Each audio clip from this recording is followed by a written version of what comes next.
আগামী 17 জুলাই 10 মহরম পবিত্র আশুরা উপলক্ষে ঢাকাস্থ শিয়া সম্প্রদায়ের ধর্মীয় আচার, তাজিয়া মিছিল, পাঞ্জা মেলানো সহ অন্যান্য যে আয়োজন রয়েছে সেটির উপলক্ষে ঢাকা মেট্রোপলিটন পুলিশের পক্ষ থেকে ব্যাপক নিরাপত্তা পরিকল্পনা গ্রহণ করা হয়েছে।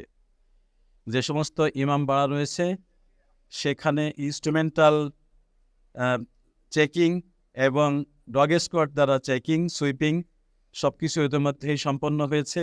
এছাড়া আর্চ এবং অন্যান্য সুইপিংয়ের মাধ্যমে এখানে প্রবেশ করতে হবে। এই ইমামবাড়া সংশ্লিষ্ট সন্নিহিত যে সমস্ত উচ্চ ভবন রয়েছে সেখান থেকে এখানকার নিরাপত্তা মনিটর করা হবে।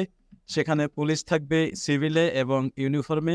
এছাড়া তাজিয়া মিছিলের সময় মিছিলের আগে পিছে ডানে বামে ব্যাপক ব্যবস্থা রাখা হয়েছে নিরাপত্তার। এছাড়া আমাদের যে সিসিটিভি ক্যামেরা এবং আমাদের বিভিন্ন ধরনের যে চেকিং, বিশেষ করে সাইবার চেকিং এবং আমাদের যে উপরে অন্যান্য যে সমস্ত নিরাপত্তা পরিকল্পনা নেওয়ার সকল কিছু নেওয়া হয়েছে। এবং এখান থেকে মিছিল করে যেখানে যাবেন সেইখানেও পুলিশের উপস্থিতি থাকবে, সাথে সাথে থাকবে আসার পথে, যাওয়ার পথে এবং অন্য সব কিছুর সাথে। আমরা যারা অংশগ্রহণকারী তাদেরকে অনুরোধ জানিয়েছি তারা যাতে ছুরি, চাকু, দাহ্য কোনো পদার্থ ইত্যাদি নিয়ে এখানে প্রবেশ না করেন। এবং যেহেতু মিছিলের ভেতরে পতাকা নেওয়ার একটি বিধান রয়েছে, সেটি যাতে বেশি উঁচু না হয়, ইলেকট্রিক তারের সাথে যাতে সংযোগ থাকতে না পারে, সেজন্য তাদেরকে সতর্ক করা হয়েছে। তাদের সাথে সমন্বয় মিটিং করে সমস্ত নিরাপত্তা পরিকল্পনা গ্রহণ করা হয়েছে।